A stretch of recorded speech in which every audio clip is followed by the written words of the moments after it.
Baay'ee kan jirtu nagaa keessanii hordoftoota Daandii Akaadaamii kun saayinsii naannoo kutaa shanaffaa boqonnaa tokkoffaa argama Itoophiyaa kan jedhu waliin ilaalla jechuudha.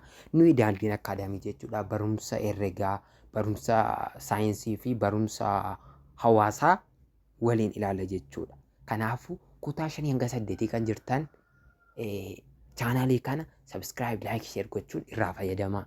Gaaffiiwwan ministeeriirra dhufan illee isin gargaara waan ta'eef isiniif hojjenna. Kutaa tokko hanga afuriif illee haala qayyabannaa bareedaa ta'een viidiyoo isinii baafna jechuudha. Amma kan waliin ilaallu saayinsii naannoo kutaa shanaffaati jechuudha. Saayinsii naannoo kutaa shanaffaa boqonnaa tokko viidiyoo 4 xumurra jechuudha. Boqonnaa tokko viidiyoo 4 xumurra, kun viidiyoo tokkoffaa boqonnaa tokko argama Itoophiyaa kan jedhudha jechuudha. Kutaa shanaffaa herrega faallee herregallee ni dhufna jechuudha. Herregaan saayinsii fi herregaa fi ni dhufna jechuudha kutaa shanaffaadhaan. Ammaaf saayinsii naannoo kutaa shanaffaa waliin baranna jechuudha. Qabiyyee irraa keessatti paartii 1 jechuun viidiyoo jalqabaa keessatti kan ilaallu boqonnaa tokko jalatti tokko tuqaa tokko argama Itoophiyaa kaartaa irratti kan jedhuu fi tokko tuqaa 2 argama birqabaa fi argama dhugaa Itoophiyaa kan jedhu waliin ilaalla jechuudha. Argama birqabaa fi argama dhugaa Itoophiyaa kan jedhu waliin ilaalla jechuudha. Kanaafuu chaanaalii keenya Daandii Akaadaamii subscribe godhaa. Itu subscribe godhin ni ilaalina. Please nuunis nu fayyada. Siniinis viidiyoon gaafa posti goonu sin bira ga'a. Kanaafuu chaanaalii kana subscribe godhaa. Keessattuu kutaa 5ffaa hanga 8ffaan si fayyada. Viidiyoo ajaa'iba ta'e gadi si ni dhiifna. Kanaafuu nu hordofaa. Amma kallattiidhaan gara barumsaa. Akkuma sila isinitti agarsiise jechuudha. Boqonnaan tokko maal jedha? Argama Itoophiyaa kan jedhudha jechuudha. Boqonnaan tokko saayinsii naannoo kutaa shanaffaa argama Itoophiyaa jedha jechuudha. Poorshinii waliin ilaallu ni jalqabaa argama Itoophiyaa kaartaa irratti kan jedhudha jechuudha. Itoophiyaan kaartaa irratti maal fakkaatti? Argama Itoophiyaa kaartaa irratti. Argamni maalidha? Kunoo asirraa argamni maal jedha? Argamni maali? Argama jechuun iddoo yookiin kallattii biyyi tokko ittiin argamu kan agarsiisudha. Biyyi tokko bakka kamitti argamti? Iddoo kamitti argamti? Kan jennee ittiin ilaallu maal jedhama? Argama jedhama jechuudha. Amma maal jedhee fiduu isinii danda'a qormaata irratti? Bakka duwwaa jechuun jedha argama ishee kana balleessee bakka duwwaa jechuun iddoo yookaan kallattii biyyi tokko itti argamu kan agarsiisudha. Yoo isiniin jedhe maal jettu? Argama jechuudha. Argama jechuun bakka biyyi tokko ittiin argamtu fi iddoo sana kallattii isaa agarsiisuuf kan itti fayyadamnu maalidha? Argamaa jechuudha. Argama Itoophiyaa jechuun kaartaa irratti iddoo biyyi Itoophiyaa itti argamtu jechuudha. Amma fakkeenya Itoophiyaan eessatti argamti? Gara biyya Afrikaa keessatti argamti. Argi Afrikaa keessatti. Kanaaf argamni Itoophiyaa eessatti? Argi Afrikaa keessatti. Afrikaa keessaa immoo gara bahaatti. Kanaafuu argama jechuun bakka biyyi tokko itti argamudha. Argama Itoophiyaa jechuun bakka biyyi Itoophiyaa immoo itti argamtu jechuudha. Kana ilaaluu dandeenya. Itoophiyaan kallattii kaaba ba'a Afrikaa naannoo gaanfa Afrikaatti argamti. Itoophiyaan Afrikaa keessaa kallattii kaaba ba'aatti argamti. Kana beekuu qabdu. Amma Afrikaan kaartaan Afrikaa yoo bifa kanaatiin kaafne yoo kaartaa Afrikaa ta'e jechuudha. Kallattiin xiyyaan isinitti agarsiisaa jiru kun lafa Itoophiyaan itti argamtudha jechuudha. Kallattiin kun maalidha jechuudha? Kaaba ba'aati jechuudha. Kallattii kaaba ba'a Afrikaatti argamti jechuudha. Naannoo gaanfa Afrikaa. Gaanfa Afrikaa jechuun bakka kanaadha jechuudha. Gaanfa Afrikaa jechuun kanaadha jechuudha. Kanaafuu Itoophiyaan kallattii kaaba ba'a Afrikaatti argamti jechuudha. Kallattii ba'a Afrikaa osoo hin taane kallattii kaaba ba'a Afrikaatti argamti jechuudha. Itoophiyaan kallattii kamiin argamti Afrikaarra yoo jedhameen sin gaafatan qormaata irratti kallattii kaaba ba'a jettu jechuudha. Naannoo gaanfa Afrikaatti argamti jechuudha.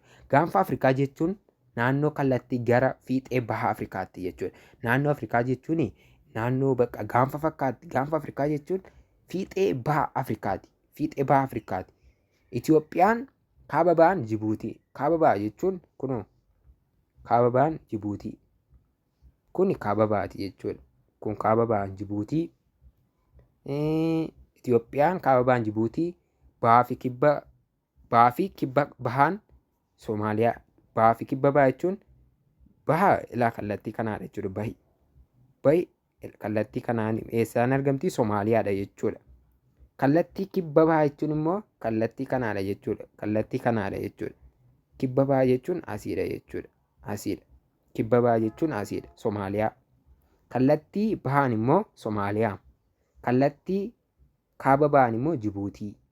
kallattii kaabaan Eertiraa, kallattii dhiyaan Sudaan kaabaa, kallattii dhiyaa kaabaan yookaan naannoo dhiyaatiin Sudaaniin daangeffamti, kallattii kibbaan immoo Keeniyaadha jechuudha. Kana qabachuu qabdu. Itoophiyaan kaaba ba'an Jibuutii, bahaa fi kibba ba'an Somaaliyaa, kibbaan Keeniyaa, dhiyaan Sudaan kibbaatiin, kaaba dhiyaatiin immoo kaaba dhiyaachuun naannoo kanaadha jechuudha. Sudaaniin daangeffamtee argamti. Kaabaan immoo Eertiraadhaan daangeffamtee argamti jechuudha Itoophiyaan. Mee kana maappii irraa bareechee isinitti agarsiisu. Akka isiniif galutti jechuudha. Ilaa kunoo kallattii kaabaa fi dhiya baa kibba kan agarsiiftu ishee kanaadha jechuudha. Mee fakkii ida'uu kanaa kaa'amnu akka kanaatti. Kallattiin dhiyaa isa kamiidha jechuudha. Kallattii dhiyaa jechuun gara kanaadha jechuudha. Itoophiyaa yoo taate kallattii dhiyaan kamtu jira jechuudha. Sudaan kaabaa jira jechuudha kanarraa laaltu. Kallattii kaabaa jechuun gara olii kanatti. Kanaafuu achi maaltu jira? Eertiraa jira jechuudha. Kunoo kallattii ba'aan immoo maalidha? Somaaliyaa jira jechuudha. Baha jechuun kallattii kanaadha. Kibbaan immoo kibba jechuun kun asirraan argitu Keeniyaa jira jechuudha. Haala kanaatiin baruu ni dandeessu jechuudha. Kallattii gurguddoo kana qabadhaa jechuudha. Akkas jedha gaaffii Gilgaala tokko tuqaa tokko. Maqaa biyyoota ollaa Itoophiyaa tarreessi. Maqaa biyyoota ollaa Itoophiyaa jechuun warreen immoo Itoophiyaa daangeessaan Eertiraa, Sudaan kaabaan jedha dhiifama, Sudaan kibbaa, Sudaan, Keeniyaa, Somaaliyaa fa'a jechuu ni dandeessu jechuudha. Paartii lammaffaa yookaan tokko tuqaa lama kan waliin ilaallu har'a argama birqabaa fi argama dhugaa Itoophiyaa kan jedhudha jechuudha. Argama birqabaa fi argama dhugaa Itoophiyaa. Argamni iddoo yookiin bakka wanti tokko itti argamu jechuudha. Sila maal jennee argama jechuun bakka wanti tokko ittiin argamu, fakkeenya bakka biyyi tokko ittiin argamu jenneerraa jechuudha. Argama karaa lamaan ibsuun ni danda'ama. Isaanis argama birqabaa fi argama dhugaati. Argama karaa meeqa ibsuu dandeenya? Karaa lama. Barreessi yoo isiniin jedhe argama birqabaa fi argama dhugaa jettanii kaasuu dandeessu jechuudha. Argama birqabaa fi argama dhugaadha jechuudha. Argamni bakka lamatti qoodame isinii fiduu danda'a dhugaa jettu. Isaanis barreessi yoo isiniin jedhe qormaata irratti barreessi isinii fiduu danda'a. Argama birqabaa fi argama dhugaadha jechuudha. Argamni birqabaa maali? Argamni biyya tokkoo yookiin iddoo tokko biyya biraa yookiin iddoo beekamaa biraa waliin wal bira qabuun ibsuun argama birqabaa jedhama. Kunoo bakka argama birqabaa jechuun wanta tokko wanta beekamaa tokko wanta hin beekamne waliin wal bira qabne ibsuu jechuudha. Amma fakkeenya mana barumsaa keessan dhiifama sagalee muraasa inni eegaa jira jechuudha. Ishi itti hafuufne barumsatti. Mana barumsaa keessan bira manni shaayii jiraa jenna. Namni tokko manni shaayii naannoo kanaa eessa jedhe yoo isin gaafate maal jettu? Manni shaayii mana barumsaa keenya bira jiraa jettu. Bira yookaan cina jettanii deebiftuuf. Kun maalidhaa? Argama birqabaati jechuudha. Kana jechuun wanta beekamaa tokko wanta hin beekamneen ibsuu jechuudha. Wanta hin beekamne tokko wanta beekamuun ibsuu jechuudha. Amma manni barumsaa keessanii wanta beekamaadha. Manni shaayiin keessan immoo yoo hin beekamu ta'e mana barumsaa keessaniin qabdanii mana shaayii sana ibsitaniitu jechuudha. Kanaafuu argama biyya tokko yookiin iddoo tokko biyya biraa yookiin iddoo beekamaa biraa waliin wal bira qabuun agarsiisuun argama birqabaa jedhamaa jechuudha. Amma fakkeenyaaf Itoophiyaan eessatti argamti jedhanii yoo isin gaafatanii Itoophiyaan kallattii kaabaatiin Keeniyaa daangeessiti jettanii kaa'uu dandeessu. Keeniyaa karaa kaabaatiin eenyu daangeessaa? Itoophiyaa. Isin immoo karaa kibbaa jechuu dandeessu. Amma fakkeenya maalii kibbaan Keeniyaa Itoophiyaa daangeessa jechuun qabdan? Maaliif Keeniyaan Itoophiyaa karaa kibbaa daangeessiti. Itoophiyaan immoo Keeniyaa karaa kaabaatiin daangeessiti. Kanaafuu namni waa'ee Keeniyaa beeku tokko garuu waa'ee Itoophiyaa hin beekne tokko argama birqabaatiin yoo ibsuuf barbaaddan Itoophiyaan Keeniyaa irraa kallattii kaabaatiin argamti jettanii ibsuu dandeessu. Yookaan amma fakkeenya Keeniyaa yoo ibsuu barbaaddan Keeniyaan Itoophiyaa irraa kallattii kibbaatiin argamti jettanii ibsuu dandeessu. Kun maalidha? Argama birqabaati jechuudha. Argama birqabaati.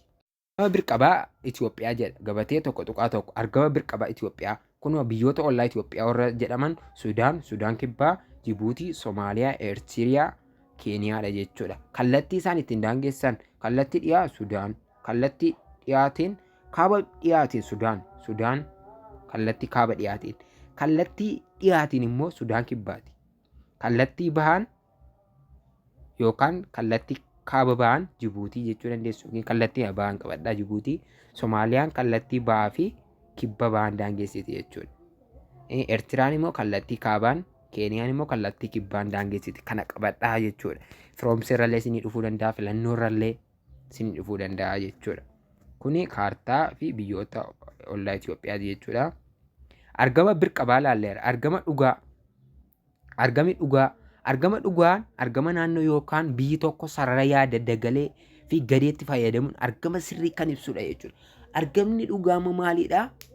Sarara maalii irratti hundaa'a? Sarara yaada dagalee fi gadeetti fayyadamuun argama sirrii agarsiisudha jechuudha.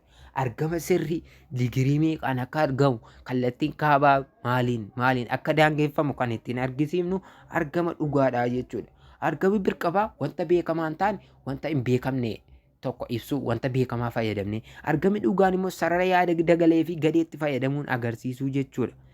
Kana jechuun amma ji'oogiraafii fa'aa keessatti ni barattu kana baay'inaan. Amma sadarkaa Itoophiyaatti ni ilaaltu. Amma gaaffiin kun argami dhugaa Itoophiyaa dagalee kibbaan Itoophiyaa naannoo Oromiyaa fiixee Moyyaalee irraa kaasee hanga kaabaa Itoophiyaa naannoo Tigraay fiixee Baadimmeetti kan dheeratudha. Kana jechuun kaartaa Itoophiyaa irra yoo laalle argamni dhugaa Itoophiyaa naannoo kam jedhaa? Kallattii Itoophiyaa naannoo Oromiyaa fiixee Moyyaalee, kibbaan naannoo Moyyaalee, kaabaan immoo Baadimmee. Yeroo akkas jedhu kun oolaa. Moyyaaleen kallattii kamiin argamti? Keeniyaa fi Itoophiyaa daangaa isaa irratti argamti. Kunoo kallattii kanaadha jechuudha. Naannoo kanaadha argamni dhugaa Itoophiyaa. Kallattii kibbaan Moyyaalee, kaabaan immoo naannoo Tigraay fi Eertiraa daangaa isaanii Baadimmeen achi beektu hire naannoo kanaadha jechuudha. Argamni Itoophiyaa kanaadha jechuudha. Kibbaan Moyyaaleedha. Moyyaaleen Keeniyaa irratti argamti. Kaabaan immoo naannoo Eertiraa gara Baadimmeeti jechuudha. Argamni dhugaa Itoophiyaa. Naannoo Tigraay fiixee Baadimmeeti jechuudha. Gadeedhaan immoo dhiyaa Itoophiyaa naannoo Gambeellaa fiixee Akooboo irraa hanga baha Itoophiyaa naannoo Sumaalee fiixee Ogaadenitti dheerata jechuudha. Kunoo Akooboo jechuun naannoo Gambeellaa keessatti argama jechuudha. Kana qabachuu qabdu. Argamni dhugaa Itoophiyaa kallattii kibbaatiin Moyyaalee, kallattii kaabaatiin naannoo lolii irratti keessuun Baadimmee, kallattii dhiyaatiin Gambeellaa fiixee Akooboo, kallattii dhiyaatiin Akooboo, kallattii baatiin immoo Ogaaden jechuudha. Haaluma kanaan Itoophiyaan mudhii lafaa sarara dagalee 3 digirii kaabaa hanga 15 digirii kaabaatti kibbaatti dhagaagan. 3 digirii kaabaa hanga kibbaatti sarara dagalee 33 digirii baha hanga baha gidduutti argamte jechuudha. Digirii isheen gidduutti argamtu kana ammaaf rakkoo hin qabu, garuu akkasumatti dubbisaa. Kutaa olii jira jechuudha. Kuni noormaalima godhaa dubbisaa jechuudha. Paartii lammaffaa xumurreerra jechuudha. Paartii sadaffaa biyyoota ollaa waliin wal bira qabuun kaartaa Itoophiyaa haala argama Itoophiyaa jedha. Biyyoota ollaa waliin wal bira qabuun kaartaa irratti haala argama Itoophiyaa kan jedhu waliin ilaalla. Paartiin lammaffaa yeroo biraa walitti qabannee dhiyaanna jechuudha. Paartii tokkoffaan saayinsiin naannoo kutaa shanaffaa paartii waliin xumurameera. Maatii yoo taatan laayik godhaa, yoo maatii hin taane immoo chaanaalii keenya Daandii Akkaadaamii sabiskiraayib godhaa. Guddaa galatoomaa. Paartii lammaffaan amma walitti deebinutti nagaan nuuf tura. Daandii Akkaadaamii irraa.